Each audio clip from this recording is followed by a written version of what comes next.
Going to move on and have a look at the business news for you now here on France 24. Our business editor Stephen Carroll is with me here on set. Stephen, you're starting, of course, with that latest market turmoil we've been reporting on surrounding Italy. That's right. It's continuing today in trading as well. Will Carlo Cottarelli be able to form a government, or will Italy face fresh elections, putting the country's economy at risk? Those are the questions preoccupying investors from Tokyo to New York. Fears over Italy's political turmoil reaching Wall Street for the first time on Tuesday. That sent shares tumbling, particularly in the financial sector. Big American banks, including JP Morgan, Citigroup and Morgan Stanley, seeing share falls of 4% or more in some cases. This was the picture at the close on the American markets. The S&P 500 down over 1%, as you can see there. We're seeing that sell-off continue in trading in Asia today, red across the board in the markets there too. Investors also digesting a renewed threat of tariffs on China from the United States. So lots going on there as well. You can see across Japan, China and also in South Korea as well. Falls across all the markets there. Banks again among those shares on the fall.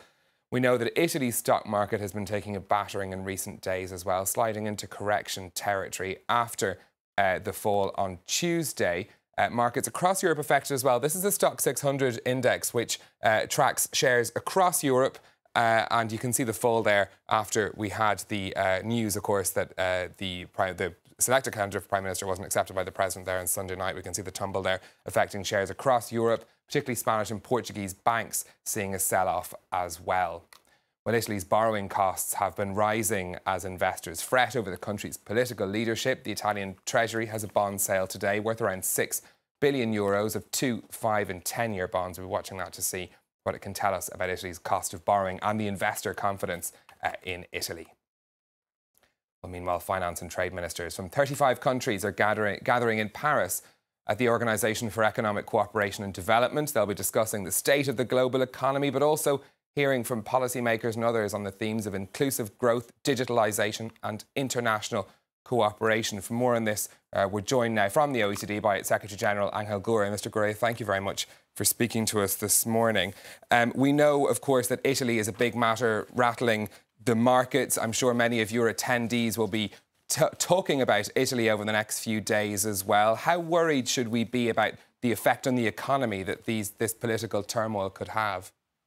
Instability, transitions in large economies of the world have a tendency to spill over to the rest of the world economy. So this is what we're seeing now. But please, Mr. Cottarelli is a competent, he's an experienced, he's a seasoned financial and economic operator. So the government's going to be in competent, safe hands. And of course, it'll be up to the Italians to decide when it is that they would like to have new elections. But in the meantime, what we're going to do is have precisely, with all this volatility and all this turbulence in the financial markets, somebody who I think will keep things steady. On the other hand, the question of multilateralism, which is what we're discussing here at the OECD, at the proposal of President Macron, is something we should take a hard look at. The results in Italy, but also the fact that it took 7 months to create, to form a government in the Netherlands, or 5 months to create a government in, or form a government in Germany, and the Brexit results, the results in different parts of the world, including the uncertainty surrounding some results in developing countries like Brazil or Mexico, the uncertainty of the elections in July and October, respectively. So what you're seeing is a worldwide trend of people who are saying, I want change. And the problem is they don't always know exactly what it is that change involves, and at the same time, perhaps the most dangerous are the ones who no longer believe democracy is a way to go, and that the 60% of youth whose future was at stake in Brexit who did not vote, that's a very good example of this last trend. At a time, of course, when we're talking about trade wars and, as you mentioned, isolationism, a push against this idea of multilateralism, how will the participants at the OECD week be attempting to deal with this? What we're providing are alternatives to tariffs, tit-for-tat, retaliation, etc. What we're saying is multilateralism is the way to go. And I'll give you an example. Steel, aluminum, of course, looming high in the discussions today. And they've been looming high in the discussions for the last few months. And we created in Hangzhou, in the G20, at the summit, the leaders, at the Global Forum on Steel Excess Capacity, precisely to deal with the substance of this issue. Now, this is clearly a better alternative because it will also deal with the problem of excess capacity itself rather than just the manifestations of selling below production costs, etc. So this is a very good example.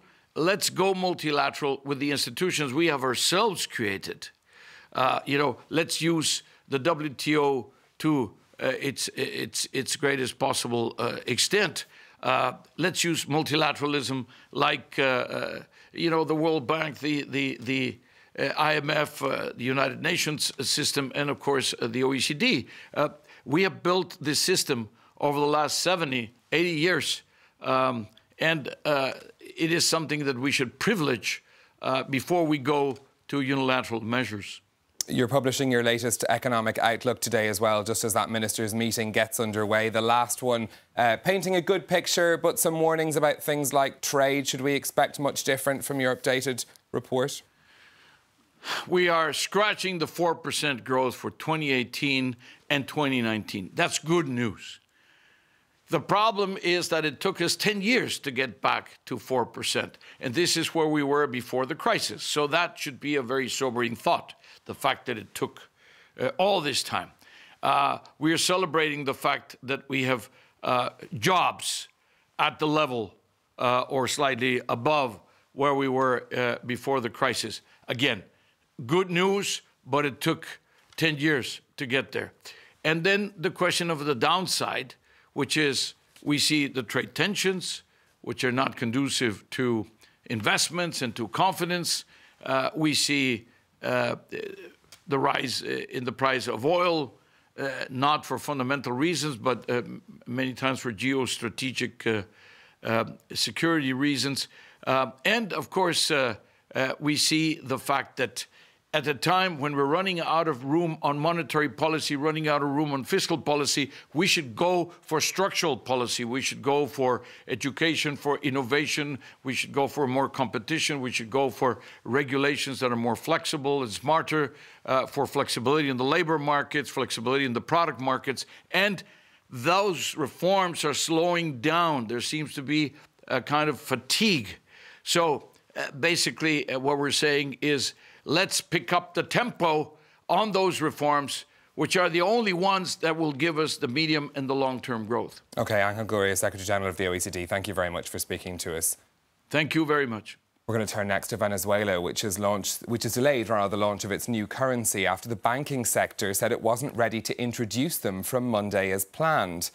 The new Bolivar bills would drop 3 zeros, reflecting the massive inflation in the country. President Nicolas Maduro says the introduction of the new currency will be delayed by 60 days. The banks are seeking an extra month on top of that. The current Bolivar was introduced in 2016, but has lost much of its value since then. Well, finally from me, Nintendo is hoping to boost sales of its Switch console with 3 new Pokemon games. The Switch has sold more than 17 million units in the year to March, but the Japanese game company is under pressure to maintain that momentum.